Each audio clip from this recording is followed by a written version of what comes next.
Tetelestai means that our salvation was paid in full. Yung kaligtasan po natin, buo po yan, binayaran ng Panginoon. Binayaran niya yung ating kasalanan in the past. Kasi baka akala natin may mga Kristiyano na encounter na si Lord, nagpabautismo na rin sa tubig. Di ba? Tinanggap si Lord, pero yung kanilang lumang kasalanan, hindi nila mapatawad. Kaya that's why piling nila, yung kasalanan ko ngayon lang. Pero yung dati ko pang kasalanan, nakabaon pa rin doon. At any moment, kapag nabanggit yan, natitrigger tayo, nagwawala tayo, nagbe-breakdown tayo, nagmamanifest tuloy yung lumang kasalanan. Why? Because we thought or we're still thinking na yung kasalanan na yun ay hindi pa rin nabayaran or naisuko. Tetelestai means Christ paid in full, our past, our present, which is now, at maging yung ating future ay bayad lahat ng Panginoon. Amen po ba? So in this series, pag-uusapan po natin ang mga salitang justification, sanctification, at glorification. Kumbaga sa ating, yung justification, this was past. Pero kung di pa nangyayari sa inyo yan, nasa present pa rin kayo ng justification. Or maybe wala pa. Kasi the moment na tinanggap mo si Jesus, it happens. Suddenly, di ba? Instantaneously, nangyayari ang justification the moment na sinuko mo ang buhay mo sa Panginoon, kinilala mo siya bilang Diyos mo, Panginoon mo, Amo mo, at iyong tagapagligtas. At kasunod po nun, yung redemptive work of Christ, kasama po nun yung sanctification. Sabihin nyo nga, sanctification. Yan. Ano yung sanctification? This is the present lives na nilalakaran po natin. Yung ating pang-araw-araw na pagiging holy, yung pagpapakabanal po natin, that is our sanctification. At syempre, ang kaligtasan po natin, hindi lang this present, hanggang sa umabot tayo in the glory of God. Na yung glory na meron ang Diyos ay atin din pong matutungtungan at mararanasan. Buo po yun, and that's what we call glorification. Gusto niyo na ba nun? Gusto niyo na ba sa glorification? Ayaw niyo pa? Gusto natin pero not now. Not now, Lord, kasi meron pa kayong gustong gawin, pero hindi natin alam. Meron kang gustong gawin, pero yung plano pa rin ni God, yung masusunod. Wala po tayong magagawa ron. God is sovereign at alam niya po ang dapat niyang gawin para sa atin. So ito pong tatlong to, ang ating pong pag-aaralan sa loob po ng 3 linggo. Kasi tapos na po yung resurrection. Nag-advance na po tayo, ayun yung conclusion ng lahat, yung kanyang resurrection. But today, we are going to start with justification. Sabihin nyo nga again, justification.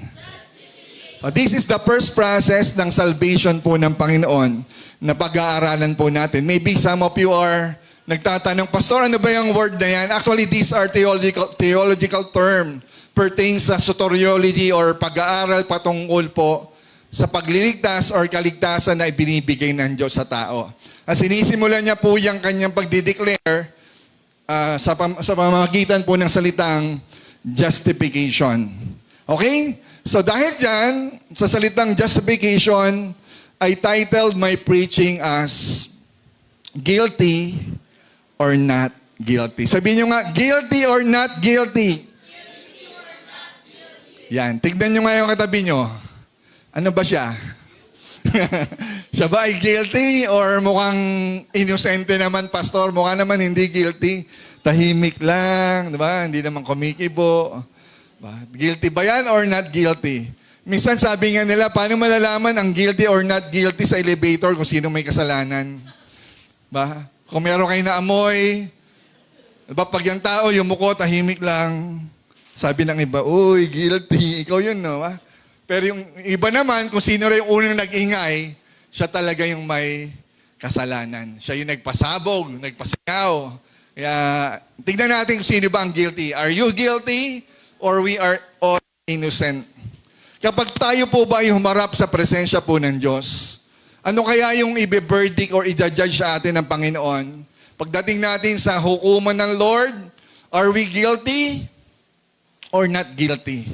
Sino magsasabing not guilty? Diba? Lord, I'm not guilty. Diba? I'm innocent. Ganun ba tayo? Pag umurap ba tayo sa Lord, are we all guilty or we are not guilty? Sino gusto rito guilty siya? Diba? Ayaw naman natin, pero ayaw naman natin sabihin sa Panginoon, Lord, I'm not guilty. Amen? Siguro sasabihin ng iba rito, probably, I don't know, Lord, sa tingin ko, I'm not guilty. Kasi ako dati, ganyan din ako eh. Lord, I'm not guilty. Bakit? Kasi mabait ako sa magulang ko, mabait ako sa mga classmate ko, marami rin naman ako natulungan. Diba? Kakaunti lang naman yung mga kasalanan na nagawa ko, konting pagsisinungaling lang. Hindi naman ako pumapatay, ipis lang naman napatay ko. Tapos may mga taong di lang ako mapatawad kasi ganito, kasi ganyan. Tanong, are you guilty or not guilty? Pero siya na nagsasabing ganon, feeling niya, he or she is not guilty. So tayo, baka kayo ganun din. Kung ikaw ay ganun din, this message is for you.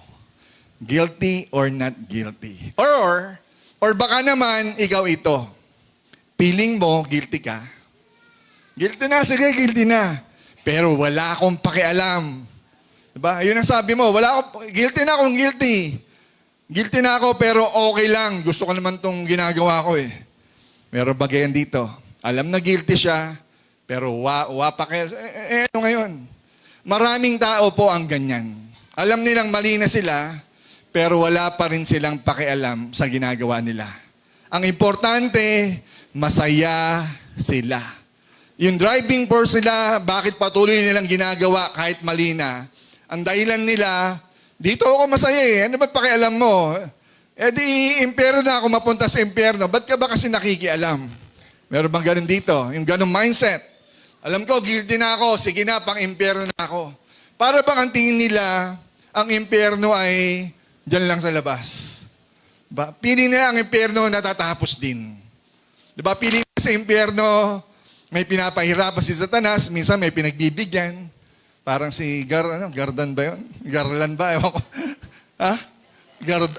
Bahala kayo kung sinong Garland yan. Di ba? Parang gano'n na may posisyon, may level pala sa impyerno. Minsan baka agawan mo ba ng trono si Satanas doon?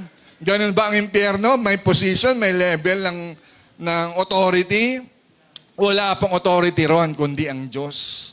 Ang impyerno po ay lugar ng judgment at punishment sa mga demonyo, sa mga sumuway sa Lord, kay Jesus, sa ating Diyos, at even sa mga sumunod kay Satanas at sa mga namuhay sa kasalanan. Lahat po ng ganong pamumuhay ay pupunta po ng impyerno. Sana, ayaw naman natin pumunta tayo doon. So dapat wag na tayong maglakas ng loob. Ano ngayon kung pupunta ako ng impyerno? Kapatid, baka di mo alam ang sinasabi mo kung ano ang impyerno. Ba't ka ba nakikialam? Baka yun ang dialogue natin. Minsan dahil sa pakikialam po natin, tayo na gustong tumulong, tayo patuloy ang nagiging masama. Diba? Nagiging masama na tayo sa kanila. Gusto mo lang naman silang matulungan. Gusto mo lang silang mabahaginan. Kaya ako po ay natutuwa sa mga first-timer po natin at even sa mga taong continuously nagdadala po ng tao, ng kaluluwa para makarinig po ng mabuting balita tungkol kay Kristo. Amen po ba? You know what? Kung hindi po tayo i-justify, kung hindi po tayo i-justify ng Lord, lahat po tayo will remain guilty. Amen po ba ron? Kung hindi magja-justify ang Lord na magde-declare you are not guilty, sa totoo lang, lahat tayo ay guilty. At kung hindi magdiligtas ang Diyos, lahat po ay destined to hell. Why? Because all of us disobeyed and sinned against God. All of us violated the commandment. Sa 10 Commandments pa lang eh. Lahat yun, sigurado ako, nilabag natin. Wala sa inyo ang pwede magsabi, hindi, nasusunod ko lahat yan. Kung ating bubusi-busisiin, isang utos pa lang doon, sa totoo lang, nalabag na natin. Amen. So now, before we totally appreciate the justification work of Christ, mahalaga po na maintindihan po muna natin yung original state ng tao. Ano ba yung original na estado natin bilang tao? Bago natin ma-appreciate ito. Because of the fall of man, 'di ba nung pumasok ang kasalanan sa sanlibutan, all of us became totally depraved. Are you with me? The moment na sino ba yun? Si Adan ay nagpatukso kay Satanas, nadamay po tayo sa kasalanan ng ating ninuno na si Adan. At ang tawag puro sa kasalanan na yun ay total depravity. Sabihin nyo nga, total depravity. Pakibugaw nga yan. Ano ba yun, Nak? Kasama ba yun? Yan. Sa total depravity, anong ibig sabihin po ng total depravity? From the word total, the totality of man was depraved or were depraved. Talagang, pag sinabing depraved, ang ibig sabihin po niyan, walang kakayahan ang tao na iligtas niya ang sarili niya mula sa kasalanan. Again, that is total depravity. Walang kakayahan ang tao na iligtas niya ang sarili niya sa impyerno at sa kasalanan. Man's heart, man's soul, and even the flesh, lalong-lalo na ang flesh, are totally corrupt. Sabihin nyo nga corrupt. Diba? Or tainted, namantsahan ng kasalanan. Ayun po ang tao eh. Ang tao po, ang puso, ang isip, ang katawan ng tao is totally corrupted or tainted with sin. May mantsa ng kasalanan yan. Kumbaga sa business naman, sino may negosyo rito? Sino na sa inyo naranasan ng malugi? Bumagsak. Diba? Malungkot po yun. Masakit po yun mga negosyong binubuksan natin. We are all excited pero hindi lahat ay nagiging successful. Kasi part of life ang challenges. Minsan babagsak tayo. At doon sa pagbagsak, doon po tayo na lahat natututo. Sana natututo po tayo roon. Pero ang katotohanan po nito, sa business po, yung sinasabi po natin total depravity, in business, this is what we call bankruptcy. Sabihin nyo nga bankrupt. Di ba? Pag sinabing bankrupt, minsan, yes, may struggle, pero nasusurvive mo pa, kaya ko pang pagdiisan, mailang linggo pa, inaabonohan mo, kaya mo pa. Pero dumarating sa negosyo natin, minsan yung salitang bankruptcy. Kuya, pastor, mama, ate, kuya, hindi ko na kaya. Bankrupt na kami. Wala na akong puhunan. Wala na tayong kakayahang makabangon muli. Maliban na lamang kung meron tutulong sa atin. Nasubukan niyo na ba yun? That on your own, yung sinasabi mo sa sarili mo, kahit anong gawin ko, hindi ko na kaya. Said na ako sadsad na ako, dapa na ako. Wala na akong kakayahang makabangon muli. Hindi ko na kayang mabayaran yung laki ng pinagkakautangan ko, maliban na lamang. Sabihin nyo nga, maliban. Yun ang good news. Our soul, our heart is corrupted by sin. At hindi natin kayang mapanumbalik sa Diyos or makapunta sa langit on our own. Maliban na lamang kung merong tutulong sa atin. Gaya po ng baso na yan. Diba, may isang basong tubig, kapag nilagyan mo ng kaunting lason, malinis pa ba? Diba? Kahit patak lang ha, bigla mo, ang daming volume ng tubig, puno, plus gapatak lang ng lason. Hindi na nga lang lason langaw na nga lang Diba? Sino kumakain? Ay, kumakain na langaw. Diba? Minsan pag kumakain tayo, may mga langaw dyan, pag nandapuan na, dapo lang naman pero tayo siyempre, sensitive tayo, health conscious. Ayaw natin madapuan, minsan lalo sa mga baby, madumi na yan. Pero tayong mga tigasan dito, pag may nahulong na bagay, wala pang 5 minutes, di ba? Wala pang 5 minutes, hipan mo lang. Di ba? May mga ganun, di ba tayo minsan ganyan Pero ang kaluluwa po natin hindi ganyan. Ang estado ng tao, tayo po the moment na, di ba? Ayan, tanggalin mo yung langaw. Sige, isang basong tubig, tinanggal ko yung langaw, iinimin mo pa ba? Di ba't hindi na? Why? Because that bottled water or glass of water was tainted or already toxic because gatiting lang na patak, lahat yan sangkatutak. Parang commercial lang no? Kaya isang katutak. Di ba? Isang patak, kaya ang isang katutak. Ayun po ang ginagawa ng kasalanan. At ang tao, nalagyan po tayo ng kasalanan simula nung si Adan at si Eva ay bumigay. At nadamay po yung ating pong henerasyon. Lahat ng henerasyon po natin is tainted with sin. May kausap. At ayun po yung tinatawag na doctrine of total depravity. That we are sinful by nature. Amen po ba ron? Kaya meron tayong the doctrine of original sin. May namana tayong kasalanan, bagamat hindi tayo ang may gawa, pero naka-built in, naka-DNA na sa atin yon, namana. Biro mo yung anak mo, wala naman polio yan. Ikaw ang may polio. Naging anak mo yon, minsan napapasa po yon, na yung DNA namamana. At ayun po ang ipinamana sa atin ng ating ninuno, na si Adan at si Eva. Napasa sa atin yung total depravity ng kasalanan. Are you with me? Amen? Yes, sige, sabihin na natin, Pastor, paano yan? Wala ba tayong kakayahang gumawa ng mabuti? Meron naman. Meron. Sinasabi, di ba tayo ay galing sa wangis ng Diyos? Yes, we are created in the image of God. But we do not have the perfect character of God. Si God perfect, God is holy. Pero tayo ay inambunan ng kanyang character, but we do not have the perfect character of God. That's why we always sin.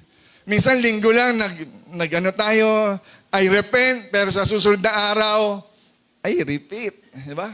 Repeat, yung cycle natin, kahit pastor ka pa, sino ka man religyoso. Yes, you are religious, you repented, pero dumarating pa rin yung time sa buhay mo, I repeat. Hindi ka nangungupit, dumating yung pagkakataon, I repeat. It's a cycle. The moment na nakita mo ang kasalanan ay cycle, so ibig sabihin, totoo ang doctrine of total depravity. You are not perfect all the time. You are not perfectly holy all the days of your life. Isang araw lang, manatili kang banal, may halo kang ganon. Diba? Kahit nga si Goku, may halo na. Minsan sumasama pa rin, diba? Sila Vegeta nga, may ganon. Pero masama pa rin. We are created in the image of God. Yes, in a sense that we have personalities of God. Na kung saan created tayo in His image. Why? Because we have abilities or qualities like to think, to feel, and to decide. Nagdidesisyon tayo, and that's what we make in the image of God. Meron silang personality just like us. Hindi tulad ng mga hayop. Diba? Nabumuhay sila sa instinct. Yung bigla-bigla na lang ang pusa, ihagis mo, bigla na lang nakakaiwas pa yan. Instinct nila yun eh. Diba? Pabaligtad na hulog pag malapit na bumagsak sa lupa. Diba? Nakakaharap pa. That's their instinct. At tayo, ang instinct natin, gumawa ng kasalanan. And that's the problem. Bago natin ma-appreciate yung pagliligtas ng Diyos, maganda at makita muna natin yung bigat ng ating kasalanan. At ayan po yung total depravity. We have a character problem because we are sinful at birth. Pinanganak kasi tayo ng may kasalanan. By nature, we are sinful. Ang instinct po natin ay magkasala. Amen po ba ron? Diba sabi nga lagi, mapakinggan natin, kahit hindi tayo tinuruan ng magulang natin na magsinungaling o magdamot o magkasala, still we are gifted in that thing. Gifted tayong magdamot, gifted tayong magsinungaling, madalas ka magsisinungaling. Why? Because we are, diba? Yun ang DNA natin. We are totally depraved. We are totally corrupted by sin. Kahit anong gawin natin, babalik at babalik pa rin tayo sa kasalanan kasi hindi pa nabago yung ating pong espiritu. Sinasabi ko lang po ito because that is our original state. Pero nababago po yan the moment meron ng espiritu, meron ng Kristo na natanim sa ating puso, sa ating buhay. Are you with me? Psalms 51 verse 5, sabi po dyan, Behold, I was brought forth in iniquity. Diba? Nagsimula ako sa kasalanan, and in sin did my mother conceive me. Sino nagsabi niyan? Sino po ang nagsulat po niyan? Si Joseph? Si David. Si King David. Biro mo si King David na yan. A man after God's own heart. Ang taong pinakamalapit sa puso ng Diyos. Biro mo pinakamalapit na. Pero anong sabi niya? Pinaglihi ako ng nanay ko. Saan daw? Sa kasalanan. Sa pasimula pa lang, nilabas na ako ng may kasalanan. Brought forth in iniquity. Pinaglihi ako at inilabas ako ng may kasalanan. Kahit malapit ka pa sa puso ng Diyos. At ayan po ang original state ng taong wala pa sa Panginoon. Are you with me? Tignan po natin Ephesians chapter 2. Ito po yung maganda. Ano ba ang tao? We are created in the image of God. Yes, pero ang totoo, diba, we are fearfully and wonderfully made. Yes, fearfully and wonderfully. Hindi tayo ng Panginoon. Pero hindi lang po yun ang Bible. Hindi lang po yun ang totoo patungkol sa tao. Ang tao po, we are, in the original state, we are spiritually dead. Para tayong, ano ba? Mga ganun. Buhay ka, pero zombie ka. Ano ba? Patay ka na buhay. You are dead, spiritually dead. Why? Because of our sins and trespasses. Lumagpas tayo, nag-trespassing tayo, sabi ni Lord, eto lang gawin mo, eto ang commandments, pero the moment you trespass, lumagpas ka sa bakod na may bakod, ayun ang tao. Therefore, doon pa lang, patay na tayo We are dead in our trespasses and sin. So, ang ibig sabihin pala, the moment na ang tao ay nakakagawa ng kasalanan, patuloy na gumagawa, tayo ay lahat ay patay. Amen po ba? Verse 2, in which noong araw, once you walk, following the course of this world, sumusunod tayo sa gusto ng mundo. Kung sabi ng mundo, sige, ganito, saya lang, inom lang, barkada lang. Sige, ganito lang, diba? Hawak mo lang ang beat o ano man ang hawak mo. Gawin mo yan. Pwede naman yan, diba? Following the prince of the power of the air. Dati ganyan tayo. The spirit that is now at work in the sons of disobedience. Yan po ang tawag sa atin kapag wala pa tayong Kristo. Tayo ay anak ng disobedience. Pasaway tayo. Hindi tayo marunong sumunod. Why? Kasi anak ka nga ng pagsuway Kaya lahat ng ginagawa mo, sumuway kasi anak tayo ng disobedience. At ayan ang original estado ng tao. We are totally corrupt. Amen? We are dead. We are son of disobedience. At panguli, we are, verse 3, talunan na lang natin, we are children of wrath. Sabihin nyo nga, wrath. Yan, hindi po daga yan, ha? Anak daw tayo ng daga. Hindi po anak ng daga, kundi tayo po ay anak na kinapupuotan ng Diyos. Kabilang tayo sa mga anak na kinapupuotan ng Diyos. Galit ang Diyos sa mga demonyo, sa mga fallen angels. At tayo na mamumuhay sa kasalanan, isa tayo sa pauulanan ng galit ng Diyos balang araw. Totoo po yan. At ang galit ng Diyos in His tribulation, in judgment, in hell, in lake of fire, ibubuhos ng Lord yung galit niya. Galit ang Diyos sa kasalanan, kapatid, na sana maintindihan natin. Kaya nga sabi ng Lord, kung ikaw ay Kristiyano, walk as you are in the kingdom of light. Lumayo na tayo sa gawang masama dahil kapupuutan tayo ng Diyos. Are you with me? Ano pa yung original state natin? Romans 3 verse 10 hanggang 12. Sabi dyan, none is righteous, not one. Wala raw pong matuwid. Wala kahit isa. Kahit si righteous one sa flip-top, hindi po siya righteous. Pangalan niya lang yun, pero he is not the righteous one. Because no one is righteous. Ano pa sabi? Verse 11, no one understands, walang nakakaunawa, no one seeks God, wala rin pong umahanap sa Diyos. Pastor, hinahanap ko naman ng Diyos Probably hinahanap mo kasi may pangangailangan ka. Pero minsan tayo hindi natin nauunawaan, hindi rin natin hinahanap ng Diyos because all of us turn aside.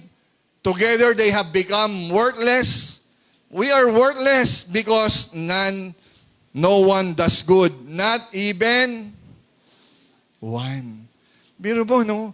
Wala, sabi ng Panginoon, sabi ni Paul, wala raw matuwid sa totoo lang. Walang matuwid, wala kahit isa.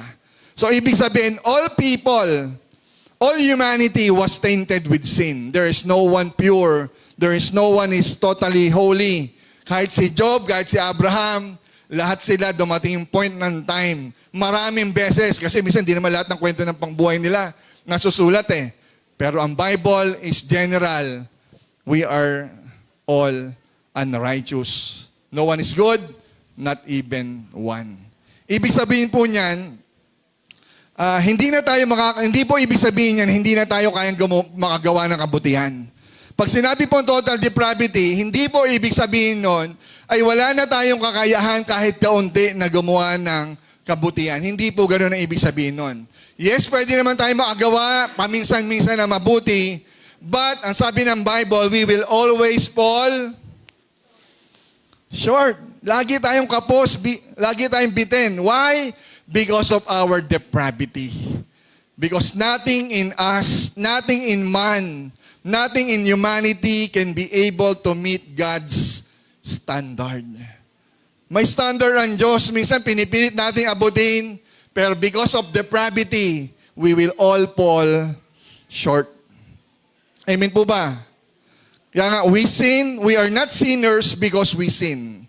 We sin because we are sinners. Naintindihan? Hindi. Tagalogin natin para mas maganda. Pakita mong anak. Hindi tayo naging makasalanan dahil nagkasala tayo. Nagkasala tayo dahil una sa lahat tayo ay makasalanan. Doon pa lang sa ating sinapupunan. Iyon po yung DNA ng tao. Yes, you are beautiful, diba? Wonderfully made in the image of God. But aside from that, tayo po ay may minanang kasalanan. At yung hindi ka makasalanan dahil nakagawa ka ng kasalanan. Bakit ka gumawa ng kasalanan? Kasi makasalanan ka. Biro mo yung bata, hindi mo turuan gumawa ng kasalanan, pero gagawa yan, maya-maya, gumagawa na siya ng kasalanan. Not because innocently, but because that is their DNA. At tayo ganun din. Mabait tayo ngayon, pero maya-maya lang naiiba, lalo kung nai-influensyahan pa tayo. Ganun ang tao. Ang DNA po natin is magkasala. Buti na lang. Sa gitna po ng ating kakulangan, kawalan, ay merong pag-asa. At doon lumabas yung salitang justification of God. Buti na lang. Sabihin mo na lang, buti na lang. Buti na lang merong Diyos.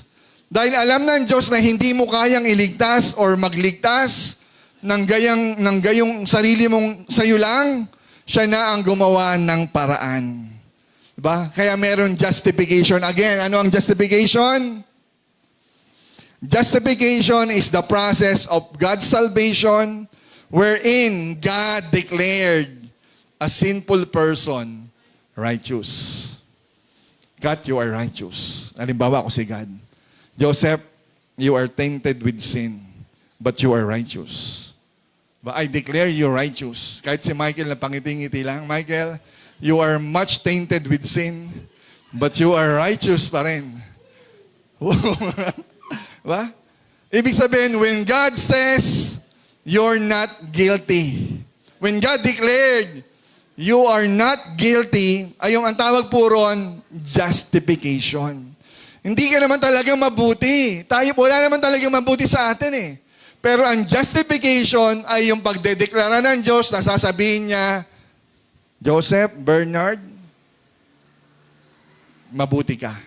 I declared you righteous. I made you righteous. Dineclare niya muna, when God declare, it will come to pass. That is the justification of God. We are not literally righteous, but God made us righteous through His justification. We are now declared not guilty. Sabihin niyo nga, not guilty. Kanina, guilty tayo because of total depravity. Now, because of God.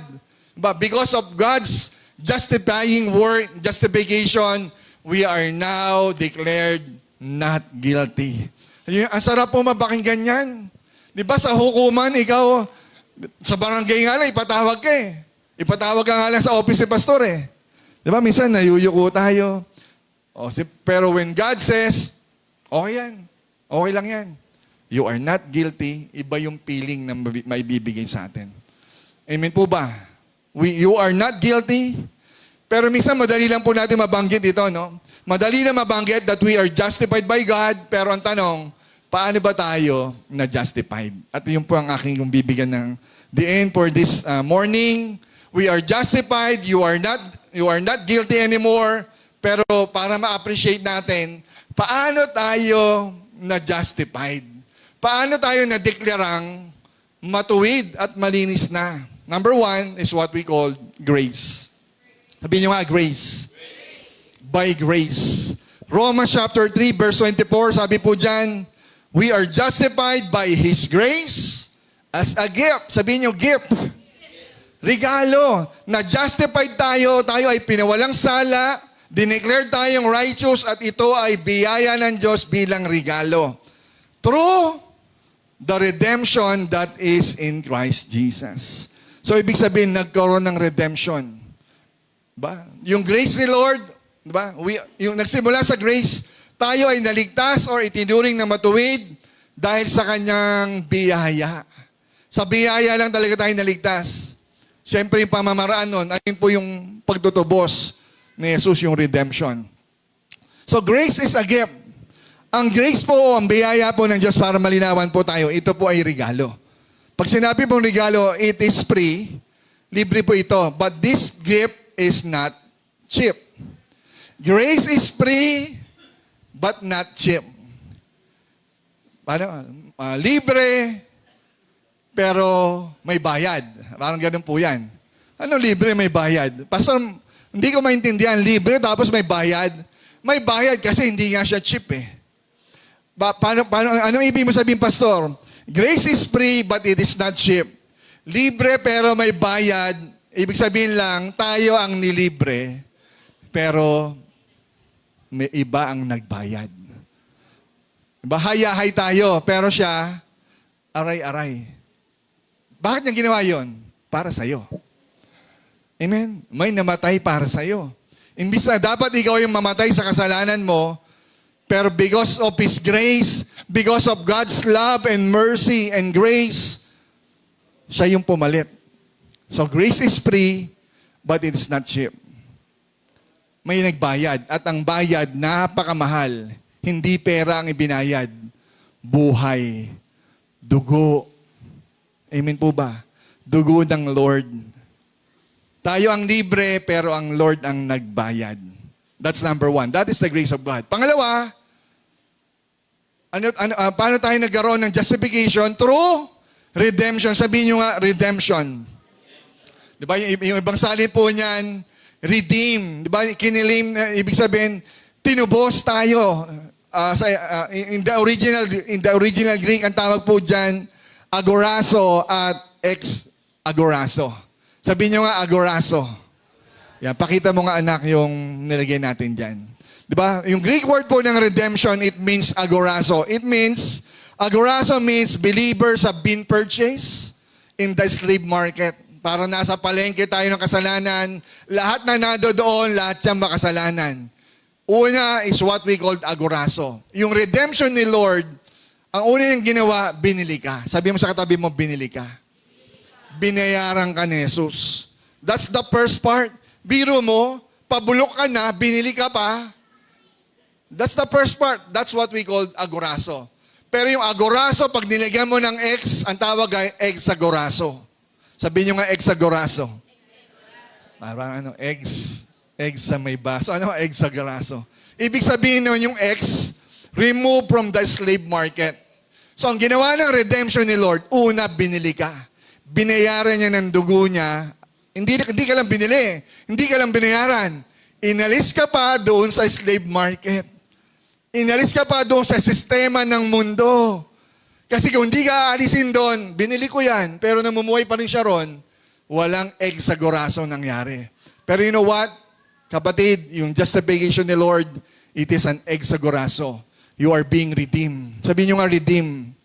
Pag niredeem tayo, dapat umaalis tayo ron sa lumang buhay.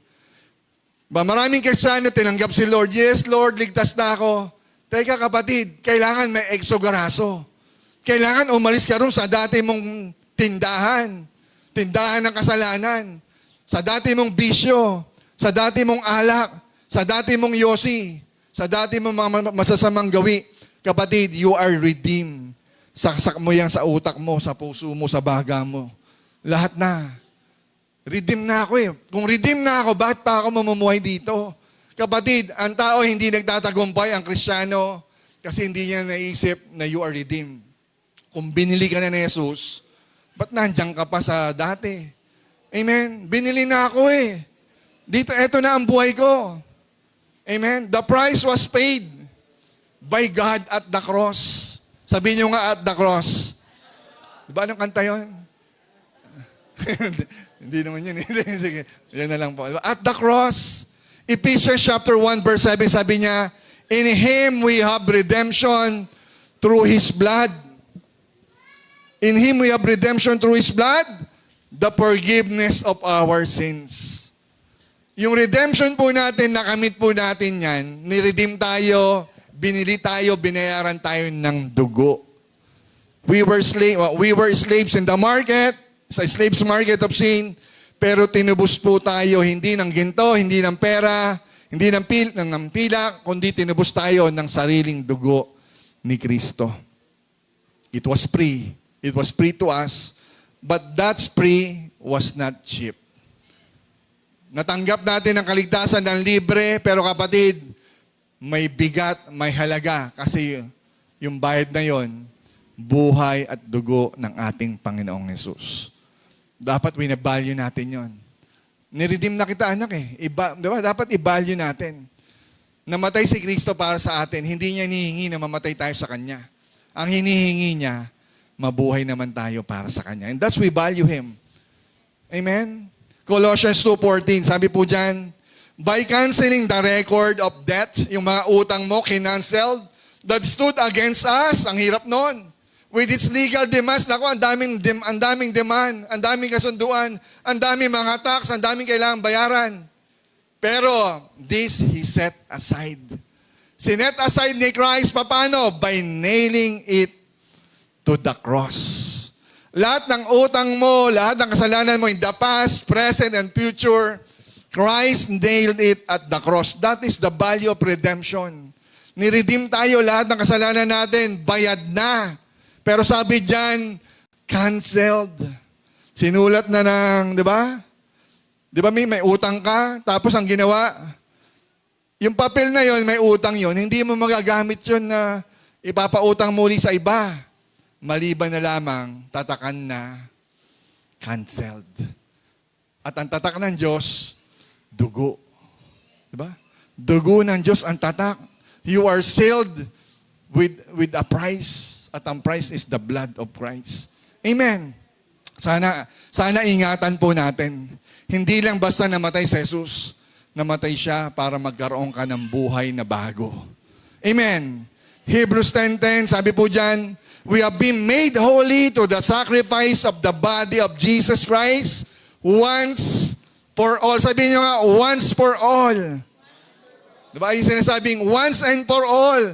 Namatay ang Panginoon, yung sakripisyo niya, yung redemption na ginawa niya, hindi niya po yung ginagawa taon-taon.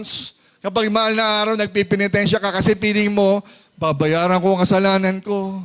Diba? Gagapang tayo, magtatapak tayo, magpapapako tayo sa krus. Pero ang sabi ng Bible, Christ did it. Christ gave the sacrifice. Huwag na tayo magsakripisyo.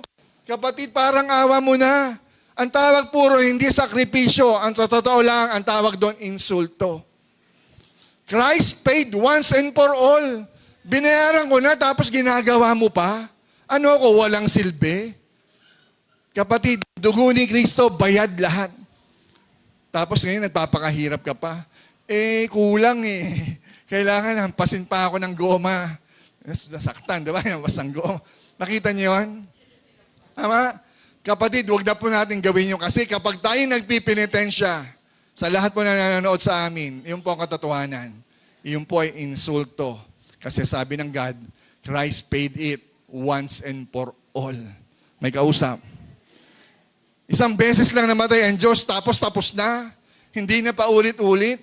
Kung gusto mong gayahin si Jesus, dapat mamatay ka rin. Pero hindi, iniingatan mo yung malaking buto mo dyan kasi gusto nating buhay pa rin tayo pagkatapos mapako. Kung gagaya rin naman tayo kay Kristo, gayahin na natin yung mamatay ka rin dapat. Tapos after 3 days, mabuhay ka rin. Kung hindi mo gagawin, kapatid, iniinsulto lang natin ang Diyos. Amen. Number 3, 5 lang po ito. Number 3 is true faith. Sabihin nyo nga true faith. Either through faith or by faith, whatever. Romans chapter 1, chapter 5, verse 1, sabi dyan, therefore, since we have been justified by faith, tayo po ay nalinis, tinuring na matuwid, sa pamamagitan ng pananampalataya, we have peace with God through our Lord Jesus Christ. Galatians chapter 2, verse 16, yet we know that a person is not justified by works of the law, but through faith in Jesus Christ. So we have also believed in Jesus Christ in order to be justified by faith. Again, paulit-ulit, justified by faith in Christ, not by the works of the law. Because by the works of the law, no one will be justified. Wala po naliligtas. Sabi po dyan, tayo po ay naligtas saan? Sa pamamagitan ng pananampalataya. Sabi nyo nga faith.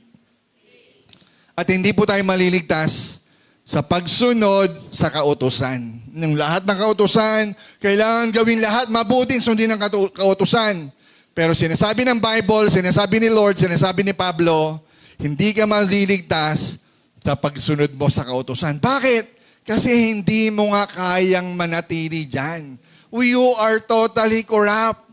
At dahil hindi mo kaya, anong ginawa? Yung grace ni Lord na ang gagawa. Ephesians chapter 2, verse 8 and 9, sabi dyan, for it's by grace, you have been saved through faith. Dalawa na rito, no? Grace na at yung faith. And this is not from yourselves. Hindi ito sa inyo. It is a gift. The grace of God and even faith is a gift of God. It is not by works. Bakit? Ba't hindi sa works? Kasi para hindi tayo magmalaki. Ay, ang bait ko, no? Naligtas ako kasi ang bait ko talaga eh. Diba? Nagbigay ako ng nag-donate ako dyan sa simbahan na yan eh.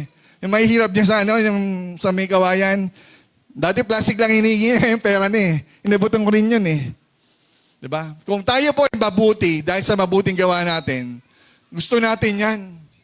Kaya nga minsan yung kabutihan natin, pinopost natin sa social media, nakikita na maraming tao, pinapalakpakan tayo, nilalike tayo, pinupusuan tayo.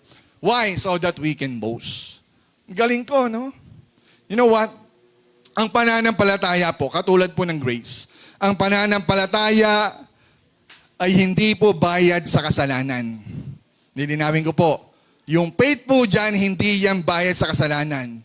Ang faith po ay instrumento lang. Through faith. Naligtas tayo by grace sa pamamagitan lang ng pananampalataya. So justification, ibig sabihin lang, it is not earned, but it is only received. Ang justification ni Lord, hindi po yung pinaghihirapan. Kailangan paghihirapan natin by works. Kailangan sundin ang lahat ng commandments. Kasi the moment hindi mo na masunod, impyerno ka na. Hindi po ganun ang Diyos. Because justification is not earned, it is just received. Nagigets po ba? Gift nga yan eh. Tinanggap mo lang ng libre. Hindi mo yung pinaghirapan. And that is faith. Ang faith ay hindi mo rin pinaghirapan, kundi tinanggap mo lang din at ginawa mong daan para sa iyong kaligtasan. Pero hindi yan dahil ikaw, may faith kasi kung malaki, kaya ako naligtas eh. It is not from yourselves. It is a gift of God. Even our faith is a gift from God. Amen po ba? Number 4, dalawa na lang. Substitution. Sabihin nyo nga, substitution. Diba? Medyo naiintindihan po natin yung substitution. No? Kumbaga sa basketball, rep, sub, palit. Diba? May substitution. Actually, yung ating pong kaligtasan na dapat tayo yung parusahan, ang ginawa ni Lord, anak, itabi mo. Ako na dyan. Si Christ na yung nag-suffered. 1 Peter chapter 3, verse 18, for Christ also suffered once for sins, the righteous for the unrighteous, Si Christ yung righteous, nagsuffered siya for you, the unrighteous. Para saan? That He might bring us to God. Pupunta ka ng langit, pupunta ka sa Diyos Ama, hindi dahil sa mabuting gawa mo, kundi dahil sa substitution na ginawa ng Lord. The righteous to the unrighteous. Being put to death in the flesh, but made alive in the spirit. Biro mo, no? Dapat ikaw yung mamatay, pero si Kristo yung namatay para sa iyo. You know what? Sa batas po natin, hindi po pwedeng walang parusa ang krimen. Lahat ng krimen may parusa yan. Pero dahil ang Diyos ay matuwid, kailangan may maparusahan. Amen po ba? Biro mo, may krimen, ibig sabihin merong guilty. Hindi pwedeng merong guilty tapos walang mapaparusahan. Hindi po ganun ang batas. At sa batas ng Diyos ganun din. If you are guilty, merong dapat mag-suffer. Gusto mo ba yung katabi mo? Biro mo, sa bait ng Diyos, hindi na yung katabi mo ang kailangan mag-suffer. Hindi na yung nanay mo, yung anak mo, inako na lahat ni Jesus. And that is what we call substitution. Amen po ba? Isaiah 53 verse 5, but He was pierced for our transgressions. He was crushed for our iniquities, sa ating kasalanan. The punishment that brought us peace was on Him, was on Christ. Siya yung pinarusahan para magkaroon tayo ng peace with God. Amen po ba? And last, samahan na po ako ng magandang manager natin. Last is what we call imputation. Sabihin nyo nga, imputation. Natututo po ba? Para ma-appreciate po natin paano tayo ginastify ni Lord. Hindi lang ito, I declared you righteous. Hindi ganun lang yon. May proseso, may grace, may faith, may redemption, may substitution, at panghuli, meron pong imputation. Paano tong imputation?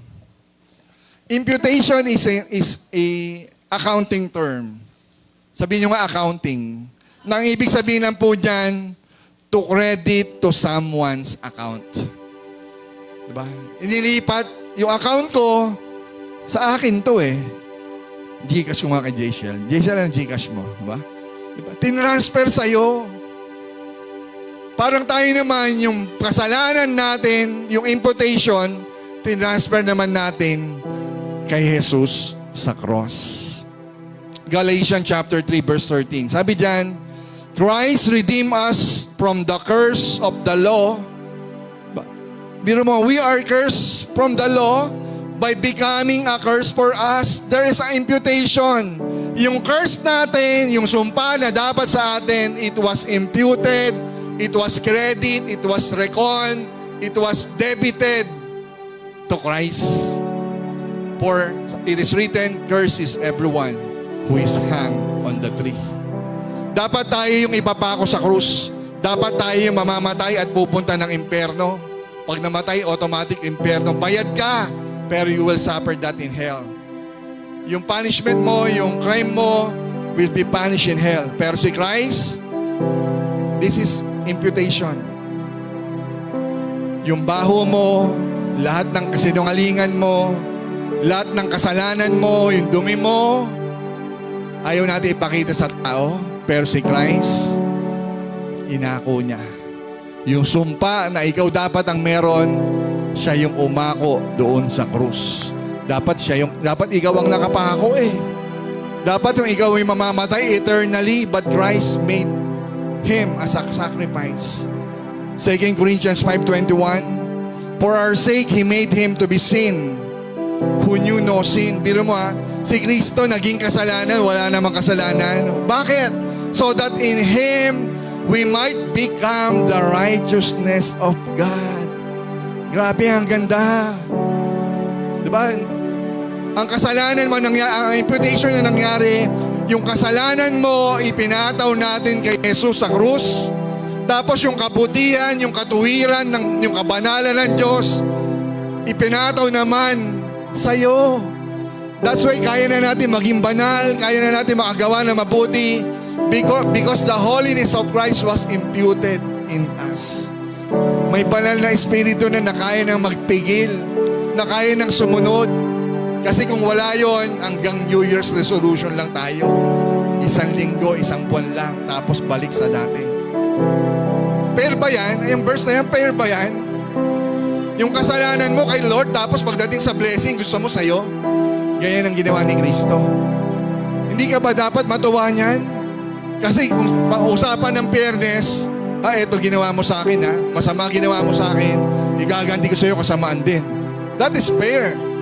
Pero si Christ, hindi siya fair. Lord, you're unfair. Diba? Unfair ba si Lord? God is fair. Pero pagdating dito, hindi siya fair. Lagi yung pabor sa atin kay Lord. Diba? Parang minsan yung asawa natin, pag matalino ang anak, sino nanay? Sino yung nagmana? Laging sagot? Kay nanay, diba? Kay nanay. It's unfair.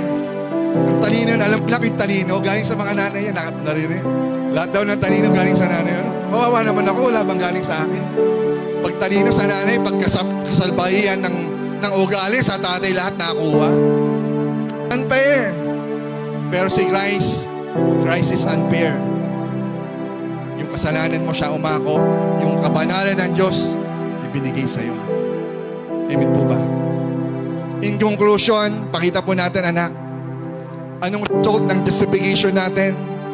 God gave us peace. God gave us forgiveness, adoption, and salvation. Tayo po tayong lahat. Hindi ko na po babasahin yung verse. Baka bukas pa tayo matapos. May natutunan. Kapatid, yung justification, hindi po natin ito ginawa. We are just recipient of the beauty, of the love, of the grace and mercy of the Lord Jesus Christ. Natanggap lang natin ito all by grace, by faith, by redemption, by substitution, and by imputation. Kapatid, wala tayong ginawa doon. Lahat ng yon, even our faith, daan lang naman yun eh. Pero yung faith na yun, hindi pa rin yung galing sa'yo. All of God's work was paid in full. Amen. Wala tayong pagmamalaki. Yung kaligtasan mo, hindi isang part sa'yo, wala. Because we are tainted and corrupted with sin. So anong dapat maging response natin? Biro mo, no, yung justification may benefits. We have peace with God. We are forgiven by God. Now we are adopted. Hindi ka naman anak eh. Anak tayo ng kalapastanganan. Anak tayo ng puot. We are son of disobedience. Pero now, ang sasabihin ni Lord, the moment you believe in Christ, you are now a son and daughter of God. Hindi lahat tinawag, pero isa ka sa tinawag. Hindi lahat anak ng Diyos, pero ngayon, ikaw ay anak ng Diyos. Amen po ba? At ang totality po ng yon, we have salvation. Sabihin nyo nga, salvation. Yung kaligtasan po natin from now at even in the future glorifications. Hallelujah. Sige po, awitan po natin ang Panginoon as we give worship and glory to Him.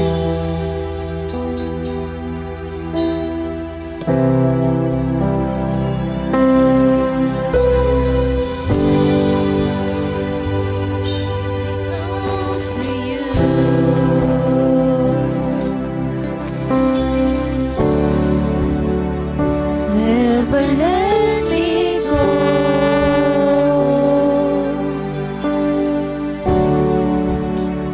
Sweet it only comes with you. To hear you say that I'm your friend. You are my desire.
justified by Christ. At kung hanggang ngayon, feeling mo, the devil is disturbing you, your heart, your mind, at pinapaalala sa atin ng demonyo that you are guilty of your sin. Kapatid, huwag mong pakinggan yung tinig ng dyablo. Pakinggan mo yung sinasabi ng banal na kasulatan that God declare us righteous. Huwag na tayo mabuhay sa dati. Mamuhay tayo base sa sinasabi ng ating Panginoon. You are declared righteous. God paid it all. Tetelestai. Yung tetelestai ngayon, hindi lang yung doon sa cross. Hindi lang yun in the Old Testament, in the New Testament.